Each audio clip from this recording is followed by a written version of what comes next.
Isang mapagpalang araw sa inyong lahat, Luzon, Visayas, Mindanao, saan man kayo sulok ng mundo. Mag-ingat kayo palagi mga kabayan. Dito naman tayo sa Manila Bay Reclamation Project upang mag-update mga kabayan. Ito yung may back ko dyan mga kabayan. Nandyan yung ano dati. Dyan yung nakapesto yung dredging vessel mga kabayan. Dati pero malis na. At saka mataas na rin dyan banda mga kabayan. Sa gitna. Mataas na. Pero nandyan pa rin yung pipe. Ewan ko lang kung binubuhusan pa rin mga kabayan.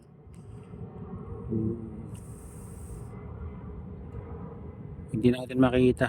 At saka dito mga kabayan na wala na yung hindi na natin na makita yung dredging vessel. Ay doon baka lang mga kabayan.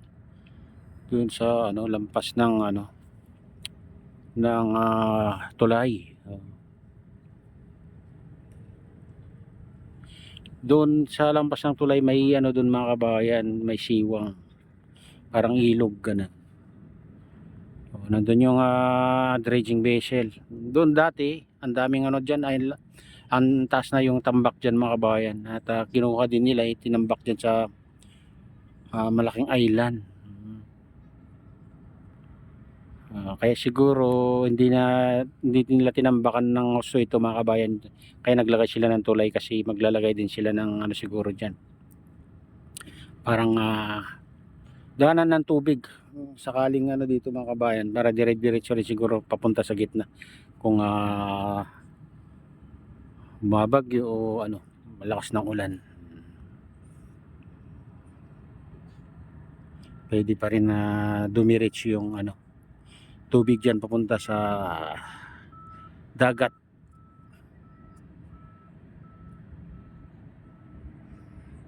Doon yung nakita lang yun mga kabayan, yung parang poste doon na dalawa na magkatabi. Nandun yung dredging vessel at nandun din sa kalagitnaan yung isa, medyo malayo. Itong tulay ito nagkukonek dito sa tapat ng SM Mall of Asia mga kabayan. Naihiwalay na isla din yan. Oo. Yung agabundok na buhangin dyan sa gitna wala na rin mga kabayan.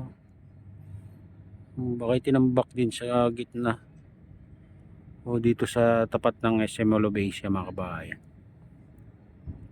Dati naman dito may siwang dyan mga kabayan na at tinaasan din nila mga kabayan bawat gilid.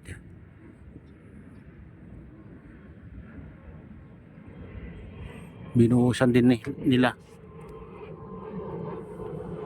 Yeah.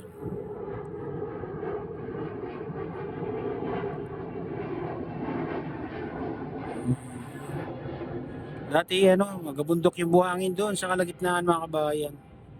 Ang taas nun pero nawala. Nilipat din siguro nila.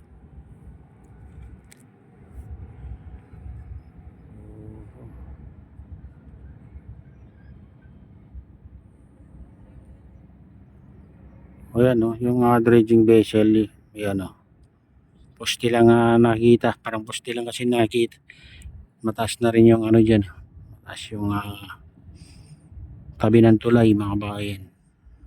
Yan, dumadaan yung mga sasakyan galing dyan sa Jokno Street sa entrance.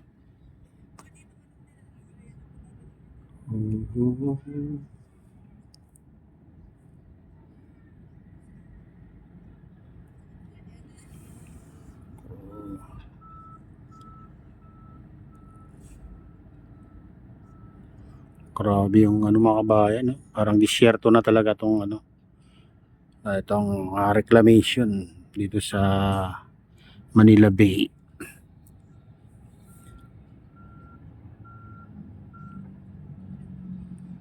Marami rin nagagalit dahil dito sa pero wala naman silang magagawa.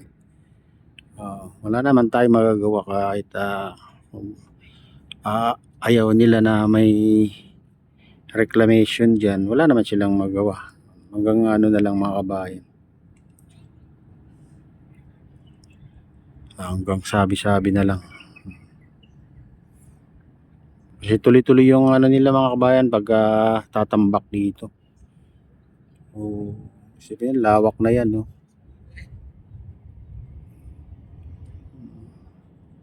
Pag nag-umpisa na yan magtayo ng ano mga kabayan, sigurado ang dami ring ano, ang dami ring kailangan nilang trabador.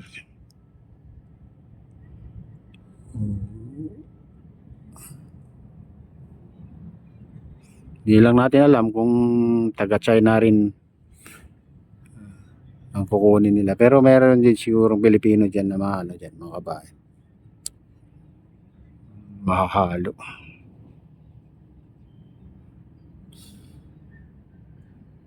Mga official siguro marami dyan.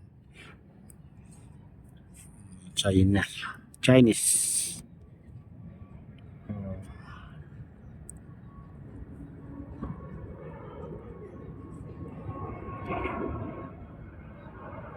Dito, banda oh, mataas na rin mga kabayan. Oh.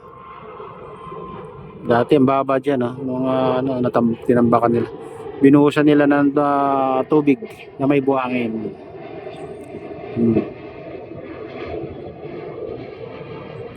Dito hindi ko alam kung anong ano nito. Ano tong yung bakpo na yan mga kabayan. Baka ano, tinatambakan din sa gilid, tinataasan din. Siguro. Baka bubuhusan dyan banda mga kabayan.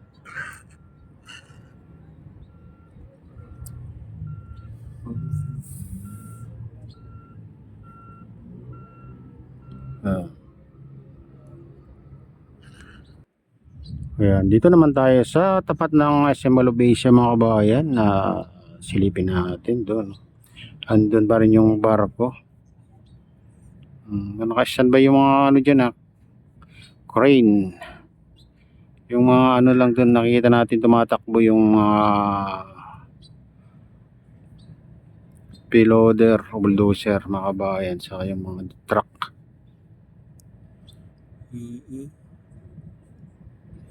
Ito yung nasa tapat ng SM Malobesia. Tingnan nyo. Ito yung seawall ng MOA mga kabayan. Ayan o.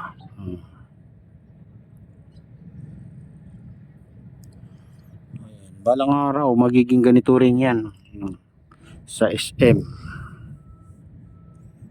Baka mas maganda pa dyan mga kabayan kasi ano na yun.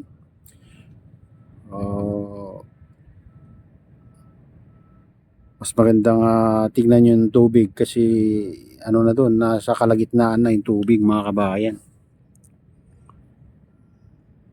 Mas malinis na, baka mas malinaw na konti.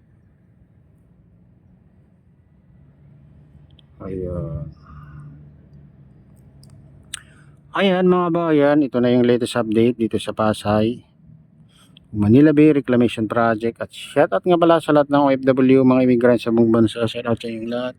Shoutout din sa lahat ng vloggers. Shoutout din sa lahat ng sumusuporta sa aking YouTube channel. Sana hindi kayo magsawang sumuporta. Shoutout din sa lahat ng viewers, mga nag-like, sa lahat subscribers, sa lahat viewers. Mega loud. Shoutout sa inyong lahat. Sana ay ligtas tayong lahat mga kabayan,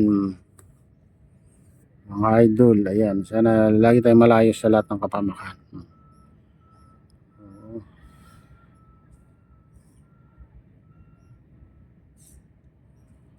Ayan, share din kay Kuya Iyo, kay Ate Lane, kay Kuya Rick sa aking misis. Share din kay Ma'am kay Siadam at kay Freddy. Ayan, share din kay Kadip Official, sa RGP Bikers, sa Gubang Baykada at sa Golden Bikers.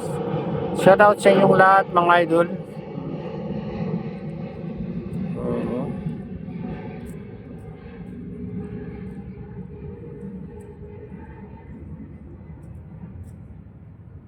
Natapagpalain ng Diyos. Ingat kayo palagi. God bless us all. Bye bye.